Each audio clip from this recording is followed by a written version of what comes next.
Hi guys, welcome to Foundry version 038, and today we're going to be showing off a feature of the Incarnate module. Specifically, we're going to get into the loot distribution sheet and how that helps you distribute loot in combat. So let's start off by dropping everyone into combat. I'm going to right click on the fist to create a pop out of that combat.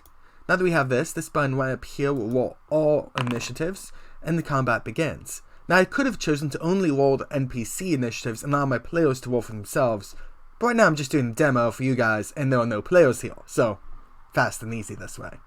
As you can see as we go on the map, this guy's almost dead, and this guy, as you can see him line up in the combat tracker, is actually dead. So I'm going to come over here and mark him as dead. As the combat proceeds, this guy gets hit, and he goes down as well. By the end of the combat, they're all down.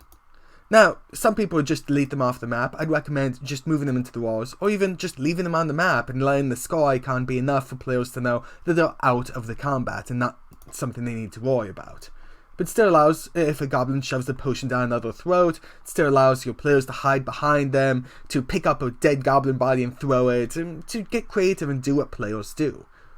But it also allows us at the end to then just click the loot parcel distribution. It's going to take everyone that's alive and add them in at the bottom. And it's going to take all of the items that these goblins had been carrying and add them in as loot. It's also going to total up all of the XP that they're worth and put that up in here. Now we can make this as big or as small as you want. I like making it bigger, but it's kind of what you're good at and convenient with. So let's make that 50 and 25 of that. And we split up the coins. It does the math for us, and we can see that it's not quite distributing everything. You can also see that some of these players have taken various items in the past. It tells us how much gold value they've taken worth-wise. So if there's a really good magic drop that everyone wants, and you can see one person's taken 3,000 worth, another person's taken 5, well, probably the person that's taken the least should get that. That's especially important in league play. But even around the table, it's helpful for you to know, wow, I've been dropping a lot of magical swords, so our paladin has all this cool stuff, but the wizard's gotten like nothing. I should give him a staff of fire or something to even things out. And players will be able to open this up as well, and then drag items that they want down into those zones. And players can even drag from one zone to another as they're discussing and trying to figure out who gets what. And once everyone's happy with how things are distributed, then, and I'll open up a character sheet so you can see what happens here. Then you're going to click the distribute button, and you can see that the XP goes up, the items come in, and the money goes up, all automatically though. And that's, in a nutshell, what this does. But sometimes you're not going to want to use that automation. Let's say you have a quest line that you're about to complete, and they're going to receive an award from the mail.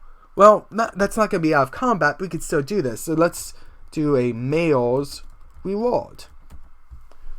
And I'm going to say that this is a character, mainly because I need to come into the character and up to the sheet here at the top. I'm going to change just this one sheet to be in a loot distribution, leaving the default the same, because I don't want all of my players all of a sudden seeing their character sheets like this.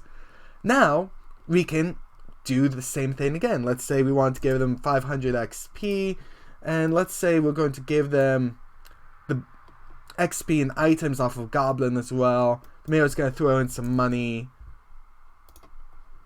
And he also has a few items laying around. And so we're going to come down into our compendium and open up my equipment compendium. I'm choosing that one instead of the default one, because it gives us some options in here we can sort by. So my players are at level 3 at this point. So let's do level 2 through 4. And I've been giving a lot of stuff to our melees. So I'm going to be looking for either a mage or a range. I'm going to take a quick look through here. Staff of the Python is a nice low-level weapon. So I'm going to throw that in there as well. Now we just need to get our players in here, so they can drag stuff back and forth between them. And yes, there's all sorts of filters we could have done there. We could have been looking for type or subtype of the weapons. All sorts of filters and fun stuff.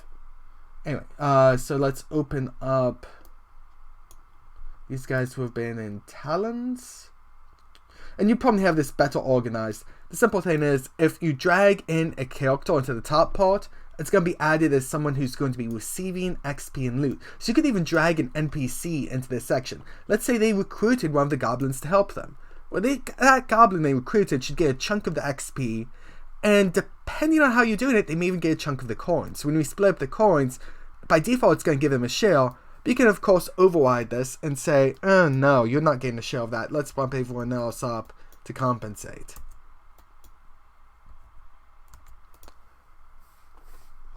And whenever you're happy with dragging these things around, you click the distribute button again. So let's give Eboric, because clearly all monks would love a Staff of Python. And there you can see he gets his XP, Staff of Python, and 150 gold. So in a nutshell, that's what the loot distribution sheet does. Thank you guys for watching. This is a small feature, one of many in Incarnate system, and I look forward to showing you the rest of them.